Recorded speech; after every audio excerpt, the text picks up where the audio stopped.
Hello and welcome to the Love, Peace, Truth, Karma podcast. I'm your host, Leanne Brown, and today I've got the lovely Jenna. You might know her as that nurse that asks questions. Jenna is a dual qualified nurse and general and mental health, get it right. And she has took on a huge movement, and I'm just so grateful for her to be here. So I hope you enjoy the show. If you're in China, you just know it's corrupt. They want it to be like that here. People are pretending to be 12-year-old kids, mate, and they're not. Yeah. They're 40-year-old men. Now we're getting bombarded with all these death numbers, but there's no context there. He'd got one child pregnant, he'd raped many others, and we had evidence to prove that. Do you think evil still exists today as it did back then? And the answer should very simply be yes. Jenna, thank you for being here. Thank you for doing the podcast with me. For those that don't actually know much about you, just tell us a bit about yourself and who is Jenna? Yeah. Your background. So I'm dual qualified nurse. I'm general mental health trained. Yeah. I qualified 2009 as a general nurse, and then I went to Edinburgh and did my mental health conversion 2011. And my experience has predominantly been around care of the elderly, and end-of-life care was a particular interest of mine to improve communication, because I felt like there was one opportunity to get it right, and that was what the family were left remembering. Excuse me. So that's where my interest sparked, from communication, management, and then I left my last proper job because my regional manager said to me that he didn't care if my child was in intensive care. What? If I couldn't get a nurse to cover the shift, I'd still have to come on shift. Wow. I didn't have children then, and I still don't now. I was going to say, what happened there? Like, what? I don't understand. He was just kind of like putting his stake in and just telling me what was going to happen and how it was going to happen. So after that, I left. It's ruthless. Yeah. And I felt like I was giving him, well, not him, but the job 150% of me. You know, I was taking work home, I was cancelling holidays, I was working 24-hour shifts. And then when he kind of made up this scenario, it was like a warning, like, you know, this is how it's going to be. So that's when I left and I went self-employed. Okay. So that's my background. So self-employed and then doing... So I support nurses and carers. So for example, with consultations, so if it is that you're struggling with staffing issues, finding it difficult to recruit, and also if you want to be able to take bloods, I can help show you how to take bloods and things. All right, so just real support network for nurses after what you've experienced, and obviously real lack of support, it sounds like there. Yeah. That's horrific. You know, what is the pressure that's, I mean, we all know that how much pressure is put on nurses anyways, but to say something like that and to, you know, just really brings it home, like what is expected of nurses in general and the pressure that you have to face. And I think a lot of the time it's kind of taken advantage of that we are nice, caring, friendly people who we're not built to have confrontation. We're not, you know, that's not what we're trained to do. Yeah. And I think sometimes there is that pressure from above. And I'm not saying all areas are like that. I'm certainly not saying the areas are the same experience that I had, but there is a lot of taking advantage of that friendliness, that caring side, and putting the pressure onto the staff. That's the whole reason why, like, I suppose you became a nurse, because of the caring side and wanting to make people better and, you know, put people at ease. So what was so everything that's been going on, obviously we've seen you doing the walk. Was it Leicester? Leicester to London? Stoke-on-Trent. Stoke to London. Stoke-on-Trent to London. Was it? I thought it was Leicester. Oh my God. So I've probably seen you when you've ever got to Leicester then. So that's a long way. 151 miles. I did do 2 on a scooter. There was one of those like little electric scooter things. But 151 miles, 10 days, 15 miles a day. Wow. And what was the actual turning point for you to be like, I'm just going to walk? I need to do something here and I'm just going to walk. Yeah, so I should have been in India, travelling around for 5 months. So because I've always felt quite responsible for other people, because I've always taken on a lot of responsibility and had really awful relationships, I was like, this is my time. I'm going to have some time. I put the house up for sale. I got a one-way ticket to India. I was off.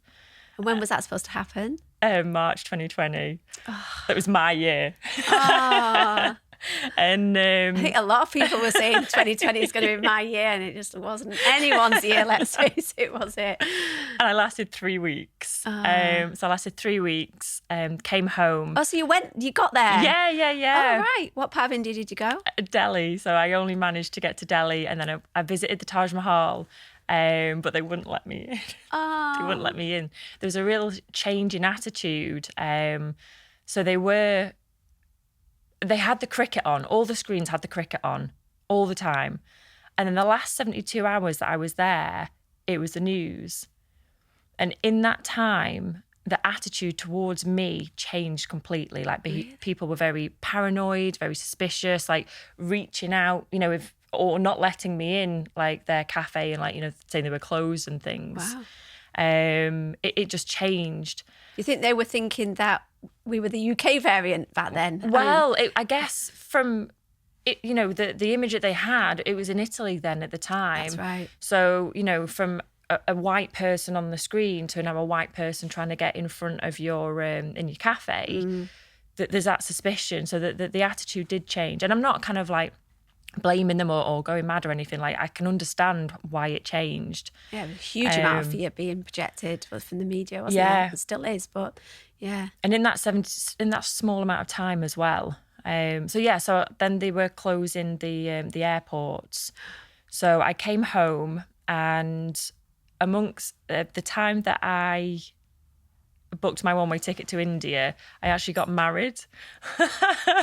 Stop. Yeah, I got married. I don't know if we've got time for that, but I'll maybe tell you later. No, tell us. Oh, okay, I can tell you. Yeah. So me and Rob went primary school together. We went high school together.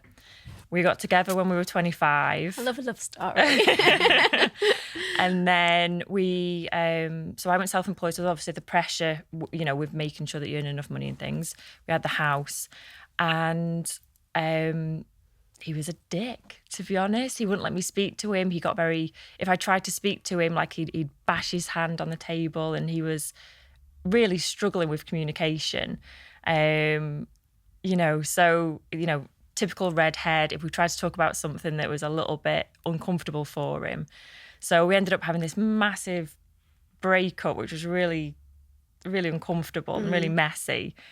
Split up for 3 years. And then when I booked my flight to India, I'd actually gone on a training course myself. There was a table full of women, and there was a guy sat on his own on a different table. So I sat with the guy, he was Indian, and then that night home, I was like, right, I'm booking my flight to India. So that night, I booked my flight to India, put my house on for sale, and then a letter for Rob came, and I messaged him, and I was a little bit annoyed, and I was like, it's been 3 years, like, sort this out, I'm leaving. Yeah. You'll You'll never see me again. And then he was like, can I apologise? And I was like, yeah, sure, of course you can. So he said, I'll take you out for coffee. And I'm like, no, this is not a coffee apology. Like, you were really mean to me. Mm-hmm. So there was a steak place just opened, and this was now Christmas time. So it was the Friday before my birthday. It was at Christmas. It was all twinkly fairy lights. It was lovely. And he picked me up, and it's like, I forgot my wallet. I was like, don't you worry. We can either go back to yours or you can use Apple Pay. Don't you worry about that. So anyway, we got in the restaurant and we got sat down, and it was lovely. And Brett, the server, I asked him if he'd be serving us all night. And he said, yep, my name's Brett. I'm the manager. I'm like, fantastic, Brett. My name's Jem. This is Rob. And he was a complete dick to me 3 years ago. I've got no intention of paying for this meal. I'm saving room for pudding. And if he looks like he's getting mad at me, bring me over another glass of champagne. Oh my God. And Rob was like, I thought you were just ordering drinks. And then 12 days later, we got married in Vegas. Stop it. Yeah. Oh my God, that's mental. Yeah. So that time apart, like, it helped him grow and develop, and with self-awareness and course. communication. So now I've got all the good bits that I had of him, and all the kind of like rough edges have all been smoothed, and it's brill. But I was still going to India because that was what I was doing. Yeah. So that's what happened. And then I lasted 3 weeks, and then they were closing the airports. So Rob got me a flight, and as we were booking it, it went from £300 return to £1,800 just in the time to like enter our details. Wow. So I was really panicking now because of the attitude around that I'd seen. So I had a shower I put my travel clothes on, packed on my bag, and I went to sleep in my clothes because I didn't want to miss the flight. Oh my God. Got a couple of hours sleep, and then it was just panic. Everyone was so panicked, and the queues were massive. And then there's all the uncertainty because we were stopping at Dubai as well, then to come to Manchester. But as soon as That was we were literally the height of it as well, wasn't it? Everything was locking down. Yeah. It was. So when I got back, it was the last night at the pub. I want to say it was March 23rd, but that might be a lie. But it was the last one where people were allowed to go to the pub. And then I remember that. Sorry, I think there was a meme of what's it called? Wolf of Wall Street, when he was like, "I'm not going home." I remember posting it. Why are you not going home? Yeah, it was to drag me out of here. But that was really confusing to me because it was all this panic.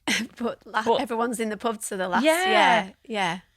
So because obviously there've all been the deaths in China, weren't they? In the street, people literally look like they've been dropping dead, which we now know is just a big. See, I don't watch the news, and I didn't watch it before. Well, I don't, but obviously seeing the bits. It's my mum that watches it, and she has it on, and obviously she's on board with my views and feelings about the whole thing. Thank goodness, because from the beginning I've been like, don't be frightened, and she did stay at home for a good. About 3 months or something. She was frightened, I think, because she thought there was checkpoints. She's from the Lake District, so Cumbria.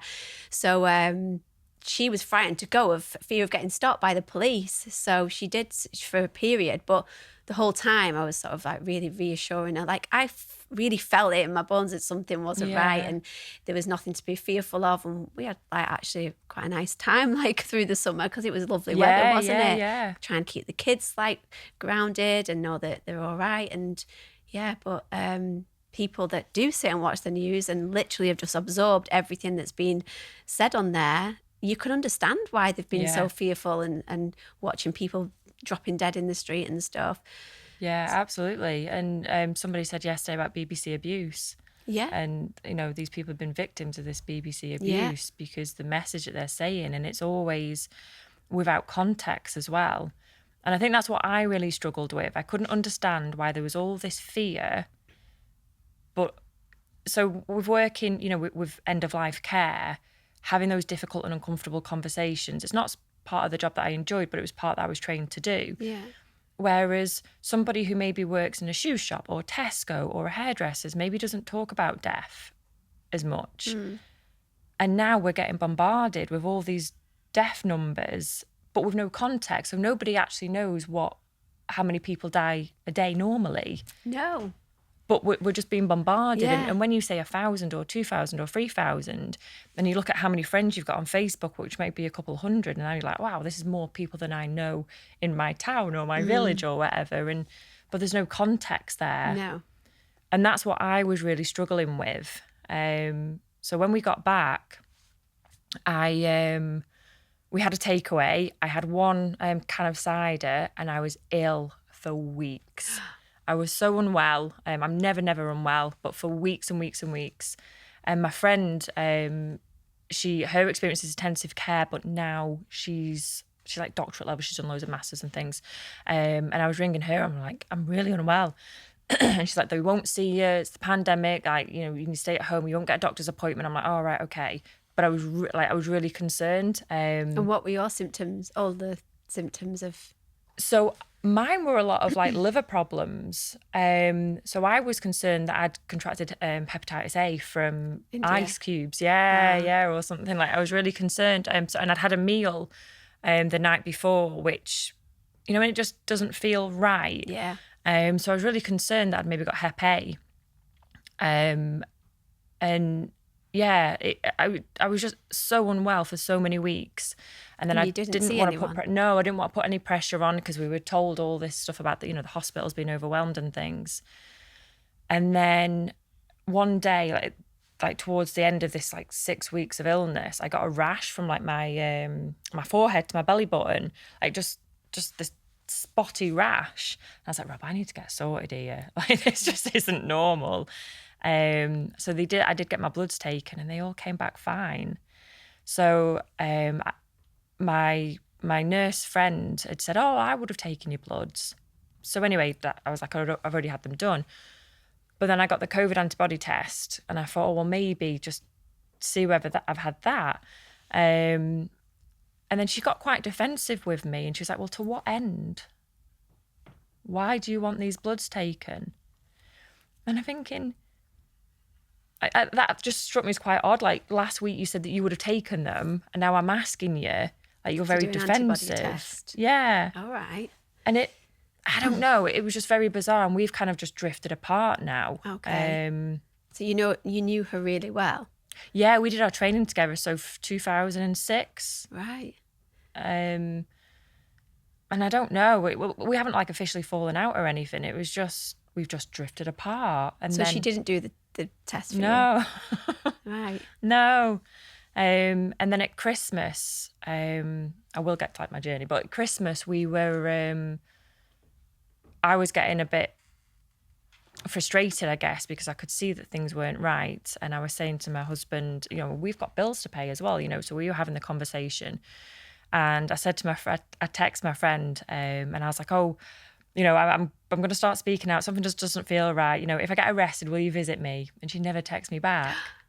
And then a couple of weeks ago, I messaged her again, and I was like, you know, are you still fully on board with all this, or are you starting to smell a rat? And she still hasn't texted me back. Wow. And the division. Yeah, just going to say that. It is. It's really hard. And this is something that's really apparent, especially, well, even with me and my family, you know, and thankfully I say my mum's on board and my kids. And I just had a row with my brother last night. He came round, he's had the vaccine, and I have to call it the jab, I keep forgetting, but we'll say it in a lower tone. Yeah, vaccine. No, and he came round, and I think, I mean, to be honest, I was out at this brunch at the weekend, so probably shouldn't have really attacked him like I did, but he just come to give me a hug and a kiss. And just because all this stuff's going through our head, like what is being transmitted from the jab to the unjabbed, that's causing these menstrual cycles on women, the blood clots, and all these experiences that people are having that aren't jabbed. So I just kind of was like, have you had your second one? Because he told me he'd had his first. And I think because everyone was in the kitchen, and he just sort of like saw already he's got quite a fiery temper, and he just like, why are you even saying that? I'm not being prejudiced if you don't want it. And I was just like, yeah, but I've got a right, you know, because I want to protect my kids as well, you know, like.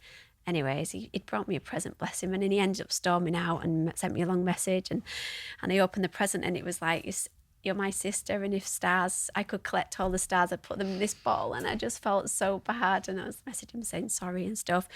But it's like, I've had conversations with him and trying to, and even though he's like, I understand what you're saying, and I do agree with a lot that you're saying, I do think that the government's corrupt, I do think that some things aren't right, but he's speaking to a lot of people at his work have been telling him that they know some people that have worked on the front line, and they've seen all these deaths, and they've seen that it's real. And he's like, I'm telling you it's real, but actually clearly not looked into the fact that it's an experiment and it's not approved and things like that. And this is why it's so frustrating, because people just have complete cognitive dissonance, and the correlation between, why am I getting this experimental injection that's never been tested on humans, and it's not approved, and you know, the previous testing where the animals died, they've skipped animal trials, like all these things. And it's just, people just have complete blinkers on it, don't they? They just don't want to actually acknowledge. I'd say it's like when your boyfriend's cheating on you and your best mate says, look, I've got a picture, and you're like, you're just jealous. Yes. You can't get a boyfriend, you don't know what you're talking about. Yeah.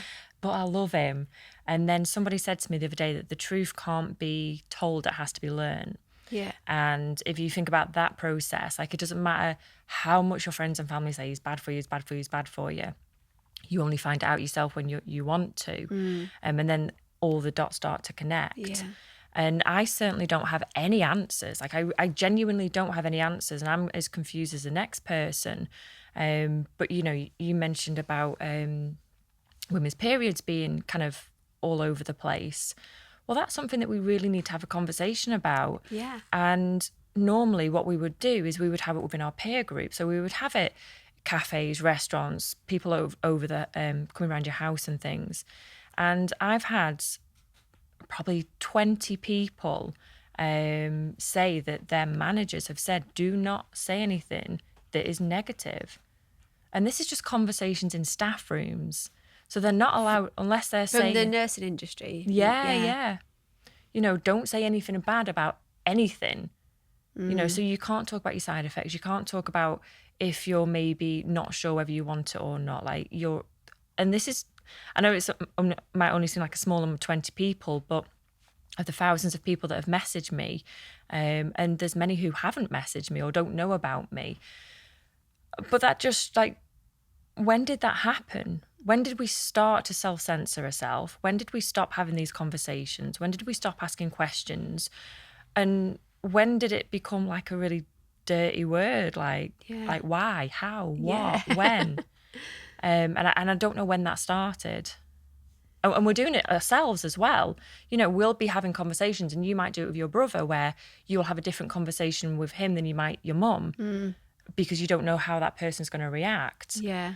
And about his comment about the front line, and I'm not disputing that people have worked hard. I'm certainly not disputing that people have died. But the numbers don't seem to equate to the hysteria.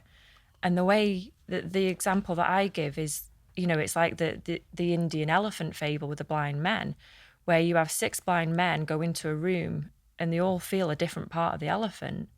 And they come out of the room and they're all arguing with each other, saying, oh, no, it was smooth and it was flat because they've touched the ear. No, it was thin and it was hairy because they've touched the tail. No, it was cold and pointy because they've touched the tusk. And each one of them is right in their own experience. But what I'm noticing is there's a venomous, angry attitude. So I was walking with my board in Chester the other day, and this lady was clearly irritated, like her facial expressions and her hands were all over the place, and it appeared like she wanted to walk straight on but saw me, so turned left. But she kept on like coming back and two and coming back and two. So I was like, are you okay? And she's like, are you a nurse? I'm like, yeah. Are you one of these nurses who say it doesn't exist?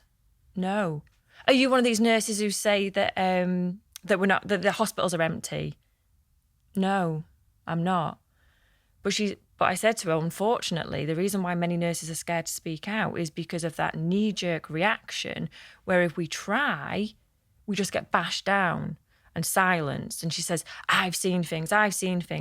We're all right now. Intensive care's all right now, but I've seen things. So you're all right now. So why are you so mad? Yeah. Where does this come from? And the 3 things that people... so I get quite a lot of criticism. I was going to ask you about this. I mean, I've had a fair bit myself. But... fair. You know, and I did a video. So I get criticised for being too smiley. I've seen that. I mean, what the actual hell? Like, have you criticised for being too smiley, and criticised for crying. And it's like, this is not a game I want to play. I'm not going to play it because I'm not going to win it, because it doesn't matter which one I do. Just shining a light on their weakness because they probably don't want to smile, or they're unable to show that joy. And then maybe with the crying, just unable to let it go, isn't it? It's all about when somebody reacts, I think it's just a reflection of you shining a light on their darkness, I suppose, or their insecurity, or they're unable to show their emotions. Yeah, and also them putting their values on me. So, you know, they'll say, oh, no, she doesn't look very scared, does she? But they've got no idea what's going on in my head, and that, you know, the anxiety that I'm feeling, I'm trying to trick my brain into thinking, this is fun. Yeah. This is enjoyable. I love wearing a sandwich board walking around the streets. Like, you know, there's a really deep process where I've committed to walking the 69 cities. So I best bloody enjoy it because I'm doing it now. Yeah. And being miserable won't make any difference. But yeah, so I've been criticised a lot by saying, you know, she talks a lot, but she doesn't really talk a lot. Like, what are nurses scared to speak up about? You know, you need to share these experiences. You need to tell us. And the thing is, like, I'm really not very good at telling jokes. Like, I get the punchline mixed up. I can't remember dates. Like, I really need to be organised and have my notes. So for me to, for example, to share your traumatic story, I would do it as such an injustice. And you would be mad because I'd maybe say your right leg, not your left leg, or your mum, not your dad. And I'd get it all wrong.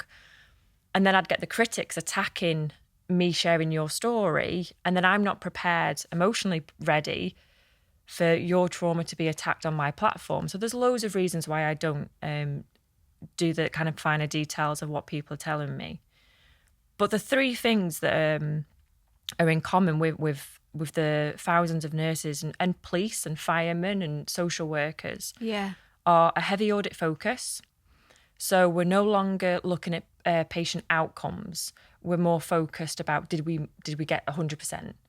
Are we beating that hospital? Are we beating that team? Really, yeah. When they're not looking at, is it effective? Is it actually making a positive difference? And you can't question that. And there's no review dates. When from a nursing perspective, like that's what we do. We have review dates. We see, does it work? We try and change things if it doesn't, and it evolves. The unbearable working conditions. So the bullying, the coercion, that's happening where people are being, threatened with job loss. They're having gag orders put on them. They're having social media updates. Social media policy updates. So again, they can't discuss anything. They can't discuss their opinions on social media. One lady had a whole portfolio created that was sent to her manager, and they'd gone through a Facebook account, Twitter account. They'd downloaded news articles that said the protests were violent. And they put this portfolio together and handed it into her manager. And one of the things that they discussed in the meeting was that I was touching her shoulder. And to me, I would be more concerned about what the board says. Like, why did you feel the need to go to the protest? What is it that nurses are scared to speak out about? But it was that my hand was touching her shoulder. Yeah, because they don't really want to address the actual facts of what's going on, do they? Yeah. Anything to deter you from that. It's just crazy. Yeah. So yeah, the heavy audit focus, the unbearable working conditions, and the decline in patient quality of life. So an example that I remember, because it just shocked me so much, was a lady who was working with teenagers with eating disorders, and they said that they were doing no home visits. And then there was patients who then were not sending in the correct weight, so they were asked to text their weight in, which, anorexia is one of the most manipulative diseases, and whoever's risk assessed that to think that it's going to be an accurate weight. Yeah. And is this through the pandemic? Yeah. So then one girl, she was having a snowball fight during Christmas and she snapped a collarbone because she was so weak. One person couldn't lift up his own legs. And then the third one, so couldn't lift up their own legs. Oh, and presenting like dementia patients because they are so unwell. And I don't know where this has come from, but we're putting the same blanket policy in place, the same risk assessment in place for a teenager with an eating disorder versus an 89-year-old obese patient with possibly COPD. And there just seems to be this blanket that people can't chip into and say, but actually, this is what my patient's risks are. This is what my risk is. Yeah. Can't we assess it on an individual person-centered care? Yeah. It just, for whatever reason, they just can't tap into it. Well, there's so many, like obviously the operations that have got missed and the diagnosis that have got missed, and then you've got onto the abuse that's been happening with regards to like children and and that's what we know about. Yeah, and it's just it just blows my mind. It blows my mind that we're even in this whole scenario situation, and you're having to wear a placard walking around 69 cities saying that nurse asks questions, nurses are scared to speak out, and I have a friend who's an ex-midwife, and she actually birthed my third child, Lola, and she really wants to meet you. Actually, I did message her, and she just said just please tell her how like amazing and inspirational you are, and that you've got some guts. So I just wanted to tell you that as well. Thank you. So going back to so you said your friend that you messaged and just recently. Have you had a lot of people that have supported you that have obviously been frightened to speak out, you know, that you worked with before? Or have you had kind of like a bit of a radio silence with a lot of your ex-work colleagues? So I'm fine. Like I'm fine. The only thing that I'm doing by doing this is inviting problems into my life with the criticism. Like, you know, I've got work colleagues who are amazing, who I can have open and honest conversations with. They don't all have to agree with me, but they'll listen to me and I'll listen to them. You know, I've got a husband who, you know, absolutely love, and we've had a good time during lockdown because it was nice. We got loads of jobs done that we wouldn't have had time to do. You know, and we have been able to pay our mortgage and we haven't had that fear, which many people have. Yeah. So I'm okay. And I don't say that from a showing off point of view, but my motivation is for all of those people that have reached out to me that aren't in the position where they can, you know, speak out and ask questions. I really want to be helping them to raise awareness to the public that this is happening. So I am, and I feel even guilty just for saying that I'm okay, because I know, and I've heard all these stories, and it's so hard because they're all in my head. And there's like no outlet for it. Yeah. So the only outlet that I could think of is I can talk and I can walk, and I can at least try my best. And it just feels like morally the right thing to do, trying. And I don't know how many people it's going to impact. I don't know how many people are then going to have conversations with their managers because of me, or, you know, make decisions because, you know, I talk about informed decision making and consent. I don't know what impact I'm going to have, but there's lots of messages that people are saying that, you know, because you did this, I've been able to do this. So the people who have reached out to me and told me, and that what I want to achieve is, so one, to raise public awareness about it, to be able to help people to connect locally. So as I'm walking around locally, if people know that I'm in that area, they might kind of come to see me, but then they connect with each other. I've asked for a meeting with the Nursing Midwifery Council to discuss all the breaches of the Code of Conduct, which have been reported to me, and for them to kind of be clear in where they stand, because it's all very wishy-washy. It's all very, well, we don't agree with bullying, or coercive practices, but they're not kind of backing us up. They're not helping us. They're not being firm in their stance, and saying, we understand this is happening and this is where we stand. You know, everyone is kind of pushing the nurses from pillar to post. So they're trying to have conversations with colleagues, managers, trusts, the Royal College of Nursing Union, or there are other unions, but that's one that I'm with, and the Nursing Midwifery Council, their MPs. They're trying to have all these conversations. And it's like this hot potato that no one just wants to grab and say, do you know what? This shouldn't be happening. You should not be in tears. You should be able to say, yes, no, not right now. And that should be the end of it. You shouldn't be publicly shamed in your workplace. Yeah. What is the code of conduct then for nurses? So please don't ask me to read it all off. So the nursing midwifery, so we've got the code, and that will talk about, I wish I could remember it. So it's like safe practice, putting patients first. There's 4 bullet points, and when we re-record this part, I'll tell you exactly what they are. But this is why I don't share stories, because I need to be prepared. But yeah, so the code of conduct is, you know, it's like our little kind of work Bible, really, that talks about what we should and shouldn't do, and what we should be working towards in order for us to be able to practice safely. You know, and it talks about not delaying patient treatment, whereas so many people have messaged me to say that they're getting turned away. Yeah. And I don't know, I just feel we forgot the basics. Yeah. We forgot to risk assess. We forgot why we started. We forgot communication. We forgot person-centered care. And we forgot, and I don't want to give like exact points, but it's like 99.7%, you know, of people survived. Yeah. The government are even saying that we should be treating this like flu and learning to live with it.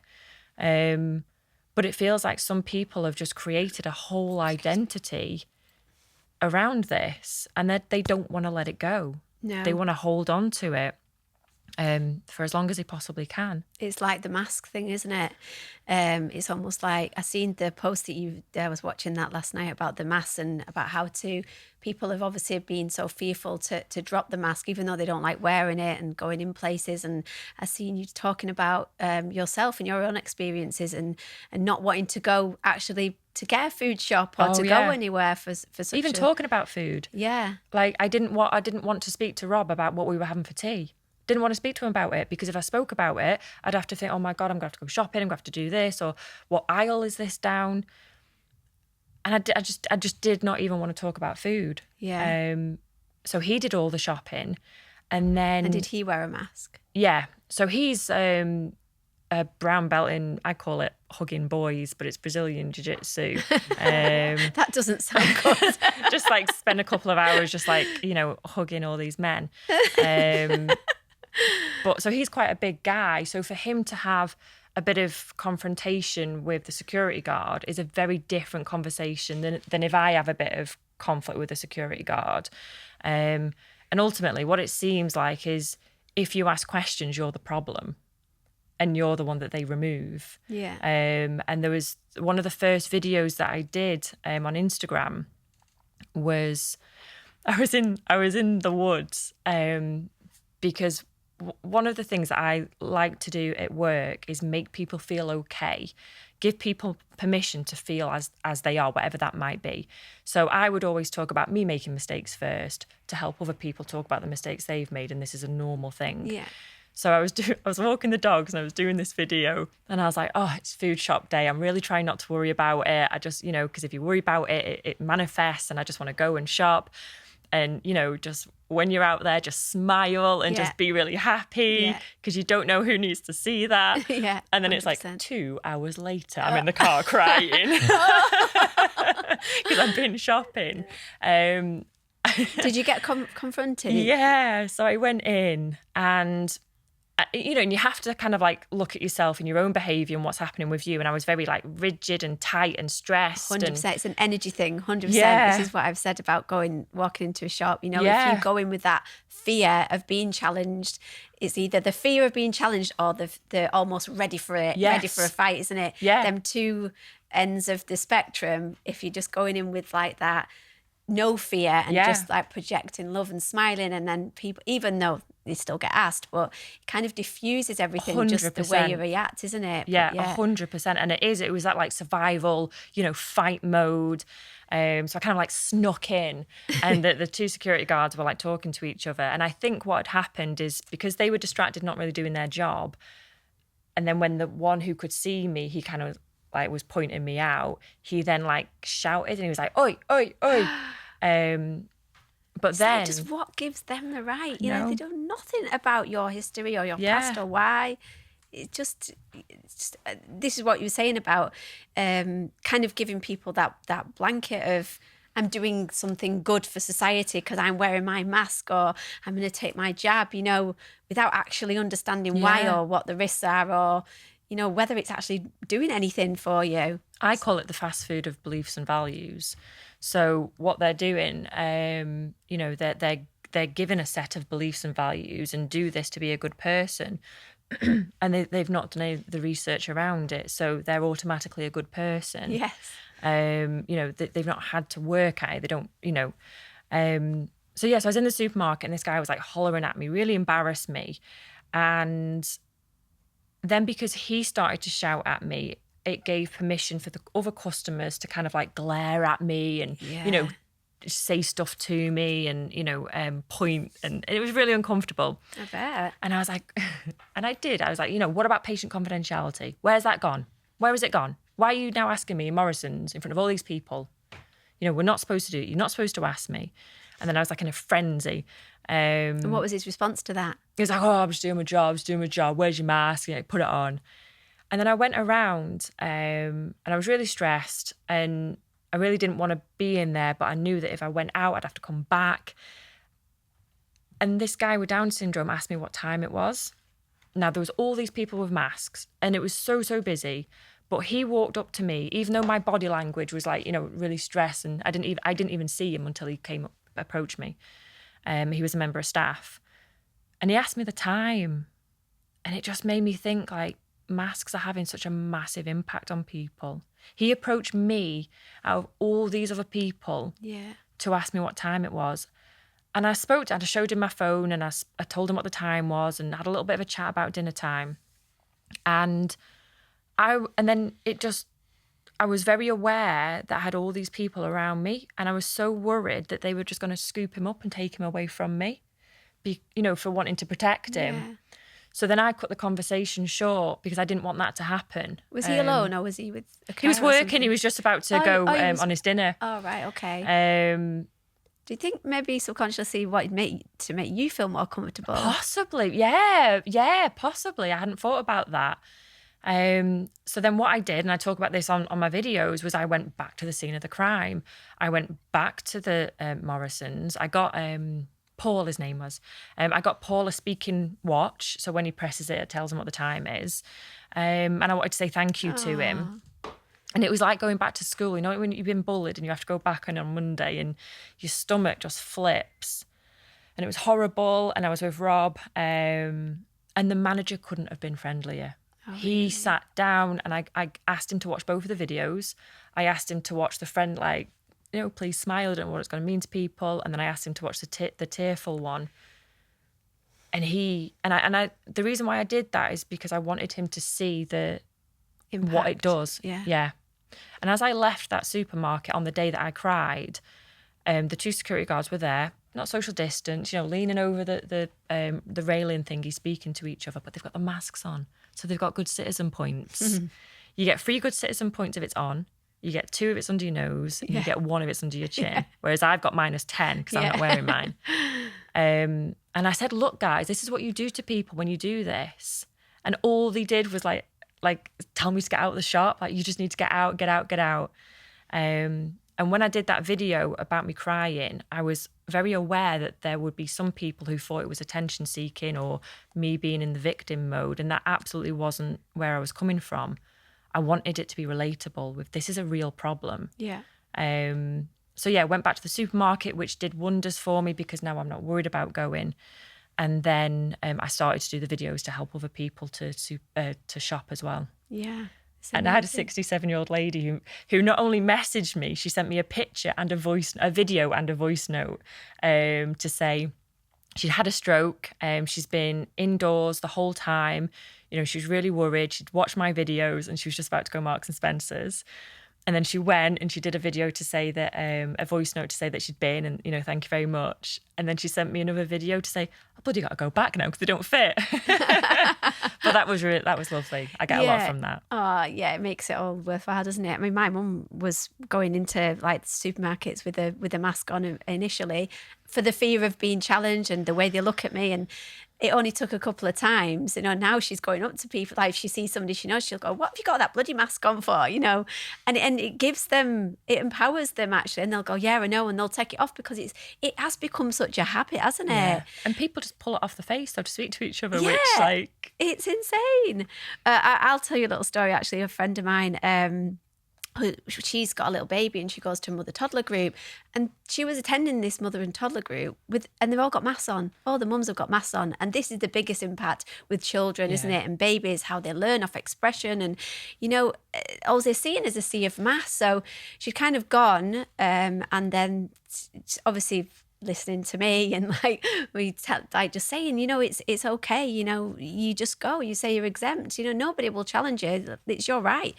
Anyway, so she braved it and she got back in touch with me, and she'd said that when she'd gone, most of them were in masks and a couple of them weren't, and obviously had to get up and down to get coffee and stuff. And she said by the end of it, every single mum had took the mask off. Oh, wow. And it just shows you like the impact that it can have, you know, for a couple of people, 1 or 2, and it just takes that one person to take that first step, like yourself being so brave and doing what you're doing, and being so vulnerable, Jenna. It's do you know what I mean? You really are empowering, inspirational woman. You are. You need to give yourself a lot of credit for that. It's amazing. I think maybe when it's over, I'll look back. But right now, because I'm in it, You're like in a whirlwind of, yeah. what's next? So 69 cities. How many have you got? How many have you done so far? So I actually learned that the city of Westminster and London are two different cities. So they've both ticked off. Okay. And I did go to Southport, which isn't a city. But when I typed in cities near me, it pinged up. So anyway, that was a Brucey bonus. So Liverpool today. You got the beach? Yes. Oh, did you? Yeah, it was lovely. So Southport, I've done. Blackpool, the weather was awful. Chester, Westminster and London. Liverpool today. So I've done 6 now. I've got London on the 29th. And then I'm doing, I think, 8 days in a row. So then I'm doing Scotland and Carlisle. So I've done that chunk. And it's just to raise awareness. And I also needed an end because I needed kind of like a conclusion. I needed something to end, because what I wouldn't want to happen is people to get too much reassurance that I'm doing something so that they don't do something. Like, I want to inspire people to take action, not to become super comfortable that, oh, somebody else is doing it. I maybe don't need to do anything right now. And you know, that there's going to be a shelf life where this nurse who doesn't share stories is walking, like, and people are going to get bored. For me, you know, it's taken a lot of time out of my life. Yeah. Like, this is my life right now. So I needed an end date. You've got more than date. one of them out, them uniforms. Yeah. Same uniform, your placard. Maybe You that's must the have thing. like a whole suitcase of them of you. Maybe just wear the placard. Maybe that's what I should do. Definitely get more attention. Yeah, it might get me in the news then. But yeah, I needed an end date, and I needed people who were watching me to know that it was coming to an end, and to not get attached to me carrying on and get that reassurance and comfort from somebody else doing something. Yeah. So I don't know what comes after the 69 cities. But for my sanity, I needed a conclusion. I needed it to end. And hopefully it will help and inspire more nurses to speak out, because, and this is what I talk about a lot, what are we doing wrong? What are we doing wrong? And there's almost that like victim shaming of, like, you know, domestic abuse survivors, where something bad's happened to them and they're the one that feels bad.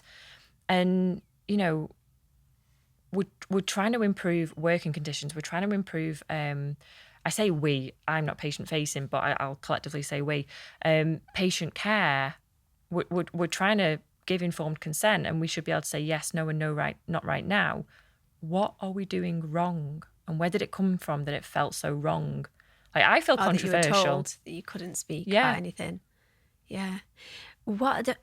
So what kind of response have you had so far when you've been walking? Have you had actual nurses join you, you know, people in the profession? Have you had any teachers or like firemen? Or So I did the Uniform Unites walk, where we had a handful in uniform, many that didn't have their uniform, and then we had some people that were supporting as well. So that was the 12th of May. I got the call from the police in the morning to say that I'm at risk of a 10 grand fine for organising assembly. And then as I was walking to Hyde Park with my little board, every police siren and, like, you know, they're after me. hiding under your board. And sometimes I just have to really, like, get over myself. So we got into Hyde Park, and it was amazing. And we walked to the Nursing Midwifery Council to hand deliver a letter, and then we came back and everyone was sharing their experiences and their stories. You know, thousands have reached out to me, so nurses, paramedics, police officers, care workers, family members who are looking after their own family as well. And then while we walk, so there's, as I say, at the meeting points, or when I was in London for the 2 weeks, you know, nurses would come and walk with me and share their experiences with me. And it's hard. Again, I'm not being the victim. I've chosen to do this, but I want to do so much, and I don't know what to do with all this information other than try and help people kind of take that leap for themselves. Yeah. And I'm not saying they'll have to wear sandwich boards. It could be a conversation with their manager. Yeah. But then it's like they're being threatened, aren't they, with their job and then their livelihood. And like you say, it's bringing people together collectively, isn't it? And then obviously challenging the system as a as a group. I think that's safety in numbers, isn't it? And what, you're saying the end of life care, that has just been the most horrific thing for me. I mean, thankfully, my auntie died like way back in the beginning of the last year, in the beginning of it all, but she'd gone into hospital for lots of others. She'd been poorly for a long time, and they wanted to put COVID down on her death certificate, and thankfully my uncle got in to say goodbye to her, and so that was all right. But I just think it's such a crime against basic human rights for people being kept from their loved ones, not being able to say goodbye, even like pregnant women going through, labour without their partners. It's just horrific. Oh, having the bad news, that something's happened to the baby and them being on their own. There was a nurse who messaged me who had her baby, and she wouldn't have the test. And again, this is why I'm going to get little bits wrong, but she wouldn't have the test. The PCR test? Yeah. For the baby? Hospital, for her. She hadn't given birth yet, but then she had to have a C-section. And I think because the dad wouldn't have the test, he wasn't allowed there. No, sorry, he did have the test and he was allowed in. So she's had the baby. They're in the side room. She hasn't had the test. So she's in a side room. And they take the baby off her, and she says, don't test the baby. They do some treatment that she says the baby didn't need, and they tested the baby. And so they took the baby away for 24 hours. There's an alarm on the door, so if she left the door, the alarm would go off. And then she said that, then the first time after all that the dad got to see the baby was at 10:30 on a cold, dark hospital car park at night with a midwife who really didn't want to help carry the bags because she discharged herself early. And it's like, how did that happen? Wow. How did that happen? There was a lady who she wanted to see her dad, and her dad was, trying to reach over to the window, and in a care home. That's been the saddest thing as well. Yeah. And she said, so lucky he was on the ground floor. We're so lucky. So lucky he's got a window. So they were able to at least see him, but not do anything or comfort him. He died. And then when he died, they said, will you come and pick up his stuff now? So she was allowed in to collect his stuff, but not to see him. And this is such a traumatic event where I wouldn't want to take that away from someone. I wouldn't want to make that decision. I would inform them, and I would do the absolute best. And I'm not in that position, so it's easy for me to say, but I really, truly believe I would let them make their own decision, because to not say goodbye, to not go through that difficult time, like that's a lot of trauma. People are going to have this for years, and they're going to question why. Why didn't I get in the car and drive to see my mum? Why didn't I do this? Why didn't I just get in the door? Why didn't I take her home? Why didn't I just say no? And people are going to be questioning this for years to come. Yeah. What do you think is going through the minds of the actual people that are working there, that are being told to enforce this? Surely there's got to come a point where it's doing what you're asked to do and doing what is morally the right thing to do.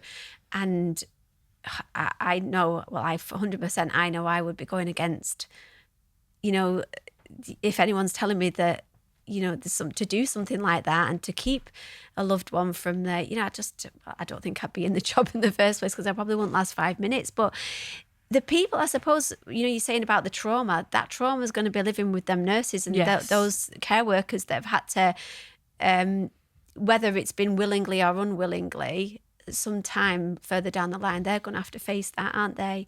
What they've subject humanity to in general, and what they've sort of enforced unnecessarily, which we all are finding out now with regards to, all the figures and the facts. And I've seen some of the documentation. I don't know if you've seen the documentation, I think you did, about the crematoriums and the burials have been below average. I think most areas below average over the period of since 2015. Yeah.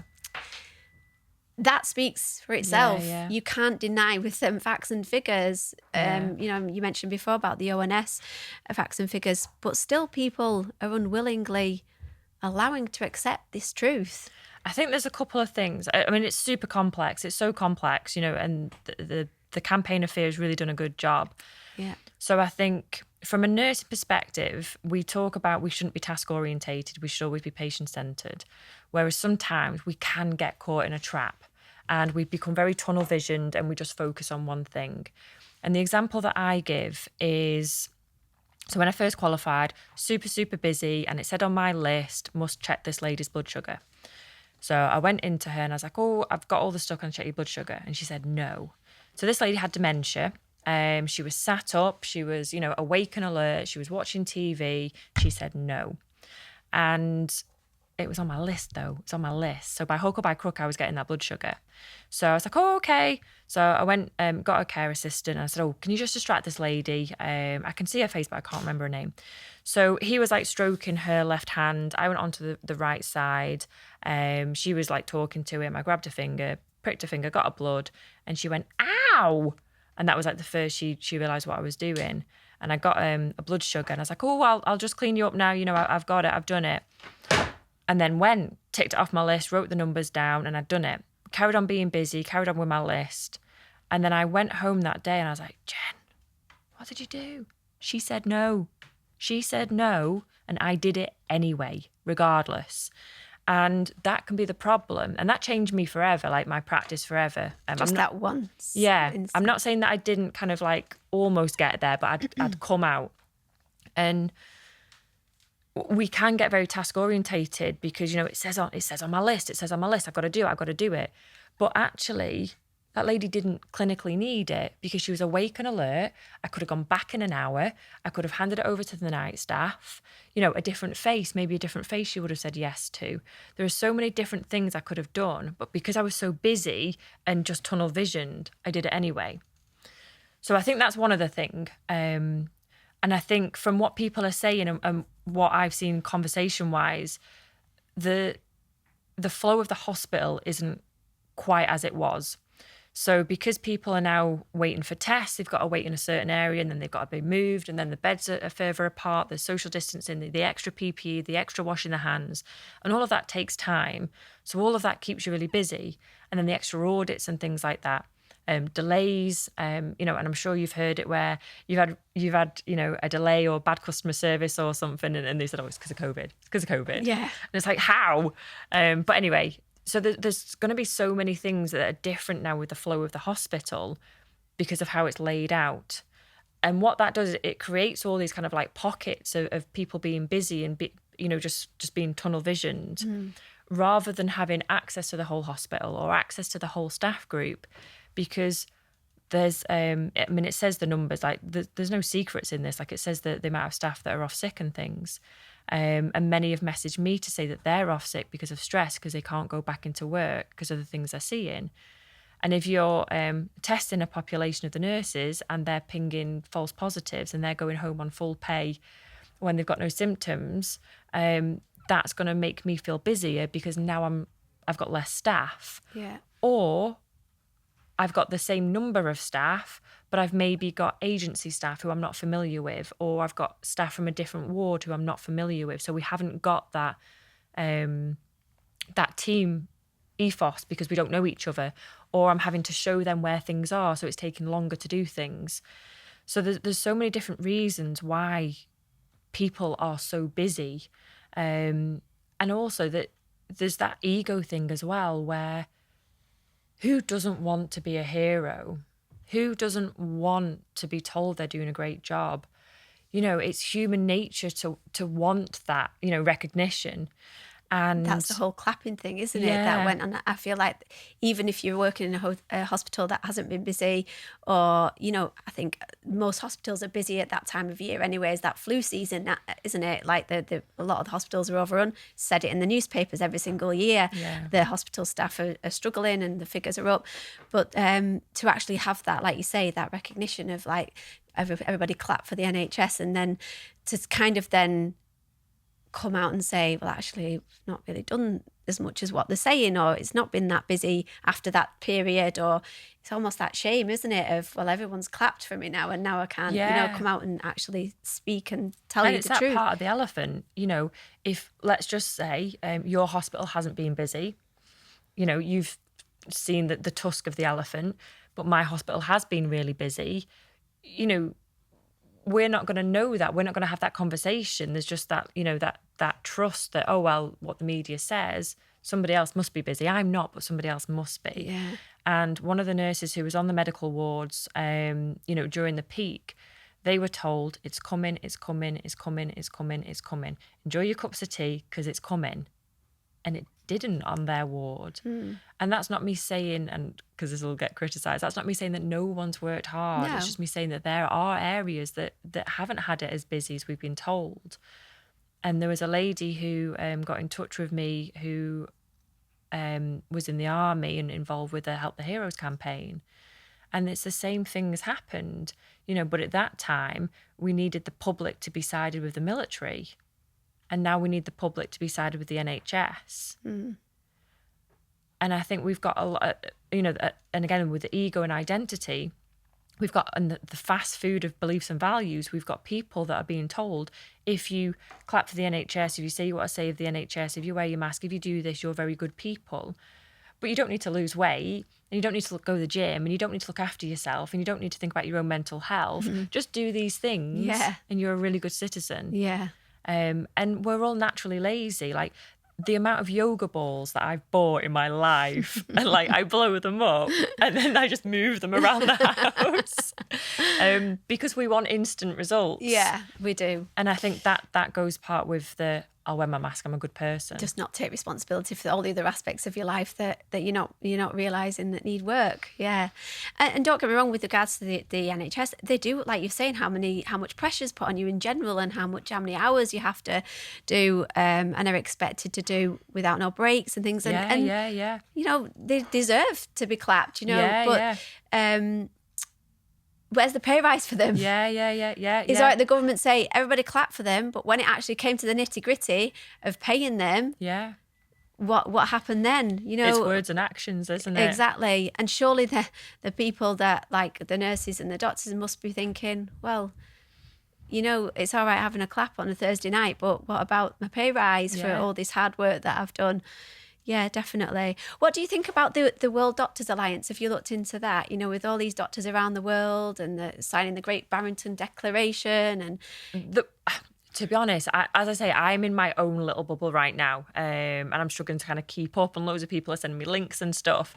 But with the Great Barrington, that makes sense to me. That makes sense that we should be shielding the vulnerable, supporting the vulnerable.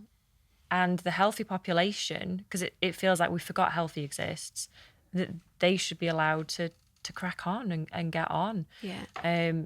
We've got in care homes, and I say this from conversations that I've seen, where they've not seen their relatives for over a year, the residents, but the staff have. And then when they changed the guidance about the relatives coming to visit, the staff were like, no, we're saving, if people think they're coming in without PPE, if people think they're hugging people. I'm like, and in my head, I'm thinking, but you've been doing that. Yeah. You haven't isolated yourself for a year. And it's like our they go home to their hypocrisy. families and then go to work. And then, there was actually a photograph of, I think it must have been a husband, I think it was, in the wheelchair with the carer behind a rail, and the wife was stood behind this rail, and it was almost like he was in a blooming zoo, and what makes it any different than that carer being next to her husband than her being next to her? It's a personal choice, isn't it? Yeah. Have you had any reports of how much the hospitals have got busier since the administration of the injections? Because that's what I'm hearing a lot more now, of people being admitted and people being busier, not just with reactions with regards to the clots and things, the heart attacks and things like that, and regular reactions, but also with I've heard about the ectopic pregnancies have apparently gone crazy for it's unheard of, the amount of, and the blood clots that people are losing. Have you had any feedback on that do you speak to your colleagues still that are working in hospitals and stuff that will tell you? No. Oh, right. Okay. No. So a lot of the nurses that are reaching out to me, we've verified with ID. So I'm a little bit more, I don't want to say paranoid, but I'm very aware that now people are more familiar with me. They could just be setting up an account and sending stuff. So I'm very aware that might happen. And that's another reason why I don't share stories, because, you know, I can only verify so much. You know, I'm not Fort Knox and whatever. But we've got a group of over 100 health and social care workers, and lots of them are nurses in there.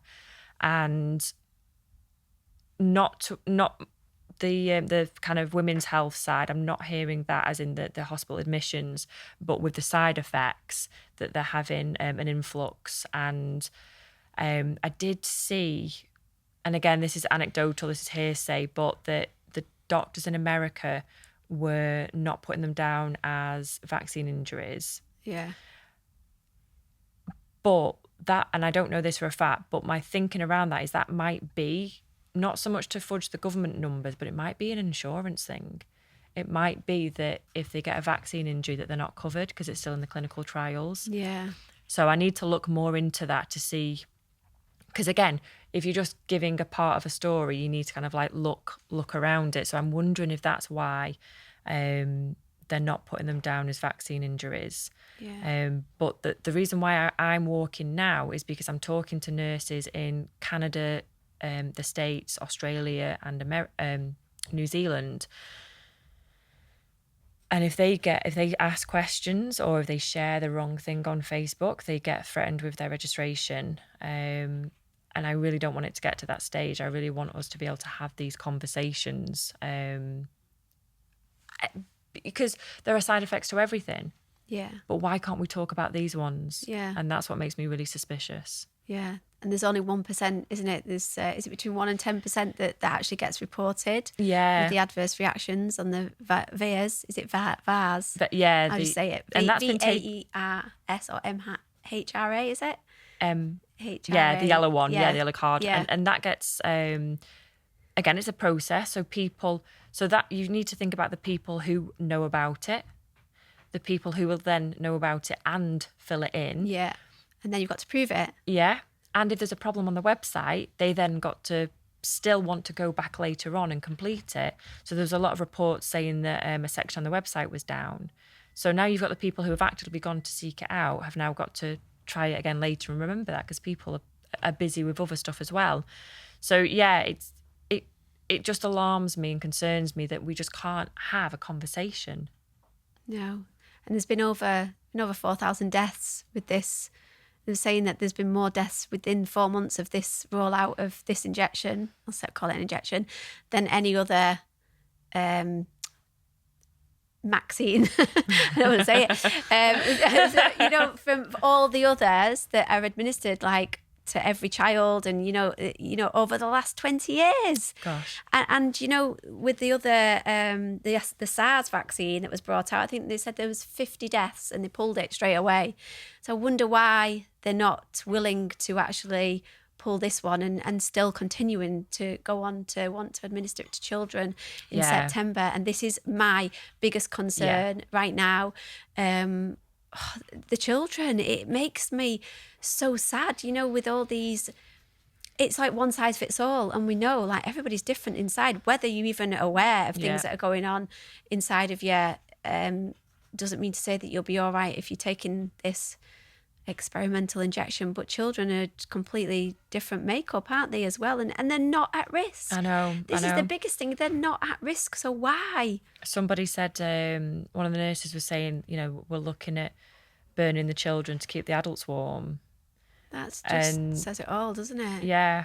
And wearing the masks. And again, working on people's egos, where I saw interviews with teachers, and again, not everyone, but sometimes it's the loudest voice that gets heard. And they were saying, we're working on the front line. We need this. We're putting our lives at risk. And it's like people will just throw anyone under a bus. And when you look at the risk, like you say, to children and the benefits and the communication impacts and the impact to learning and concentration, they're not wearing them. Well, it doesn't seem to me anyway that like they're wearing them because they're at risk. It's like they're wearing them to protect the teachers, the adults. And it's very odd that children are being asked to protect adults. And no one has been able to have a conversation with me to explain why all these things are there without getting mad, without shouting, calling me names, crying, storming off, telling me I'm too stupid, that I'm not even worth the time. No one's been able to just sit down and have a conversation like what we are now to explain and make sense of these things. Yeah. But that's what it feels like. What the nurse said, burning children to keep the adults warm. It's so sad. And I, obviously my Lilia she's 14, so she's in secondary, and I've tried to send emails to the head and say, like, obviously with regards to the mask wearing, and asked about if they're preparing to introduce the injection in September. They probably see your email address come up, they're like, oh. He's told me he won't discuss it anymore with me with regards to the mask, because I've made my stance clear, and Lily has not been going to be made to wear a mask, which I'm fully aware of. But I also felt like, why should she be the one that feels alienated of being in such a minority when all her friends are going along with it? And what I did say to him, when they brought it out, and Boris Johnson said that, we can now take away the masks, but then a lot of schools are still enforcing it in the corridors. Like, what difference does that make? So I sent him more links and things like that, and he was just basically said, I'm not going to discuss this with you anymore. I asked for a face-to-face meeting.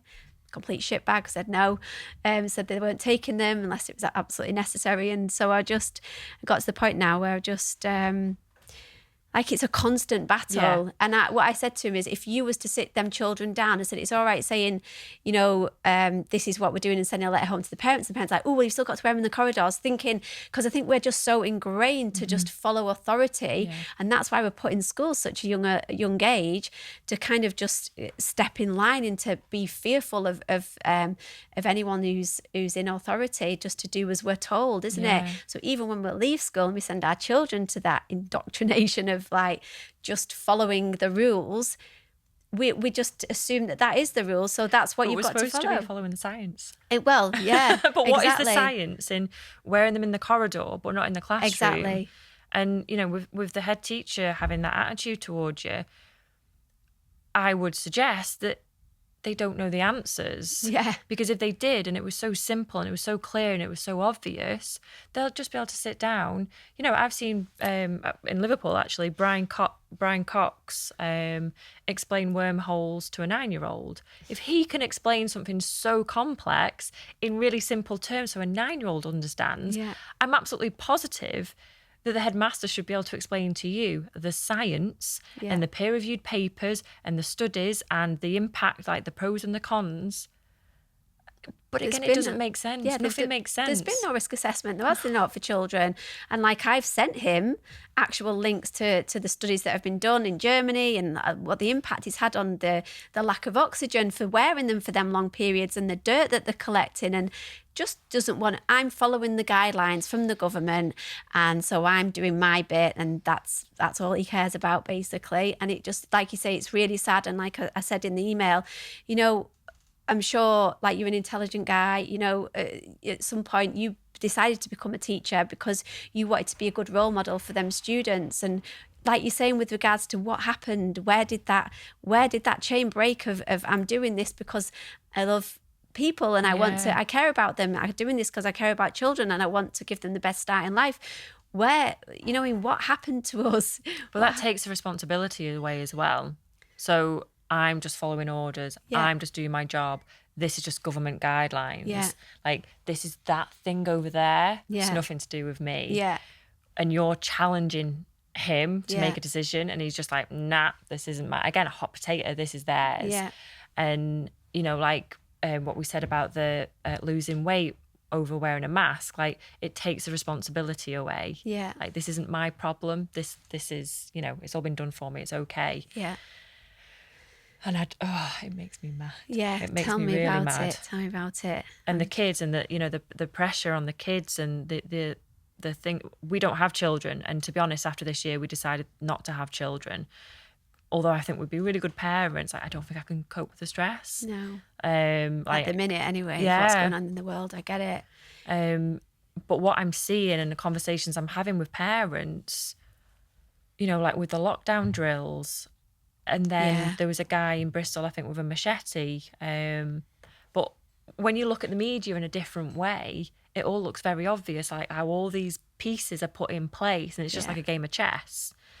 And, banning Apple watches from schools, taking the phones off them, putting them under the chairs, closing the doors. That's really scary, really scary. The outside threat of, and then being able to keep them for a couple of weeks, isn't it? Without 14 you, days. yeah. I think I'd have to check, but I think it's 14 days. That is frightening, and that makes you want to take your kids out of school, 100%. And you should feel safe. Yeah. I 100% think that, well, if you ask any child, do you want to wear a mask? I'm sure the majority of them would say no. Do you want to wear it at school? They don't want to. It's just because they're told they have to by their parents, because the parents have been told by the teachers. It's all really quite scary where we're heading, and it is for people just to take back the control, isn't it? That's why you're doing what you're doing, why I'm doing what I'm doing, and just trying to give people the courage and the confidence to actually know that everything's consensual. And if we don't take a stand now, we're going to continue to fall down this slippery slope, and God knows where we're going to end up. And it is that enabling it. So again, I talk a lot about, rubbish relationships that I've been in. And, like all the Instagram memes are true. People will only treat you how you allow them to treat you. Mm-hmm. But the government has put us in a state of being a victim and be scared. So stay at home, be scared, stay at home, be scared. They didn't give us any actions to do. So they didn't say, eat this, drink this, think about doing this. It was all, don't do anything. And I think people now are so fatigued by lockdown, they're so exhausted, that they're so desperate to get out of it. It's difficult to find that energy from somewhere, to say, no, enough's enough. I'm not allowing this to happen anymore. Because, we are enabling that behaviour if we allow it and we don't say anything about it. Yesterday, a guy asked me what my board was about. My stomach, sorry.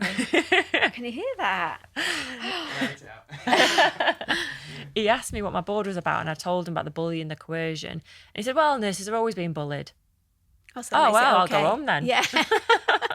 Like, no, that shouldn't be your response. Like, your response should be, oh my God, are they? Yeah. How can I help put a stop to that? Yeah. Not, oh, well. There's been so much about, if you think about discrimination and equality and bullying and trolling, and all of a sudden this pandemic comes and it just gives everyone the right to do all of them things and hide behind a mask or it's mental. I will just mention that Ipsos Mori. Have you seen that with Julie? Julie Seaworld. The mum that speaks out. Yes. She was. I've seen this like last year, but she just brought it up again. Ipsos Mori is basically a company that joined together, and they're in partnership with the NHS. And them two words in Latin mean they die. I mean, it's just crazy. And she was talking about it yesterday, and she would have never have thought to actually look into it, but that is the translation of that company. I mean, it just blows your mind, doesn't it? You see all these we won't go down there, because I was going to start talking about the ambulances and stuff that have been donated by the Freemasons. And have you seen the signs on them and the serpent around the sword? Seen one in Liverpool from here when I left here last week. Yeah, there's on the windows of the ambulances, if they've been donated by the Freemasons, they have the signs on the windows. I mean, what's that about? And Rob was asking me about number 33. Yeah, it's everywhere. Yeah, it's a satanic number, but it's also my stomach. It's a satanic number, but it's also a real spiritual number, an angelic number as well. So it can be, I think everything can be used for good and bad, the symbolism and everything.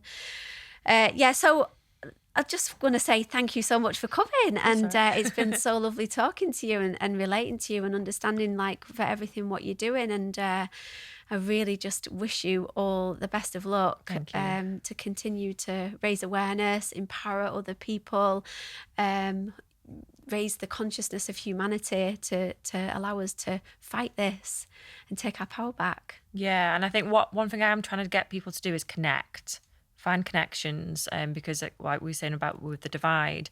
So if I'm walking on a Sunday, I am going to start at a stand in the park. So they're like, there's stand in the parks, like, well, across the world. But I think that's a really good place just to start, so that you can have conversations that aren't censored with people, just to relate to people. So yeah, that's something that I'm trying to do, and trying to encourage others to take that first step of like meeting new people, because that can be quite difficult. Yeah, definitely. So yeah, find you that nurse that asks questions, the billboard that you'll be walking around with. Yeah. And you're going to announce that. That's what your name is on Instagram, isn't it? That nurse that asks questions. So you're just going to be announcing each city as it comes along. So I've done the next 2 weeks now. I'm not wanting to do it so far in advance, because I certainly wouldn't want people to arrange it or take time off and then if something happened. So I'm just going to do it a week or two in advance. So it'll be Liverpool today, London on Saturday, and then Scotland and Carlisle. Yeah, the protest, of course, on Saturday, isn't it? Yeah. Hoping to get there myself. How long do you think it's going to take you to do these 69 cities?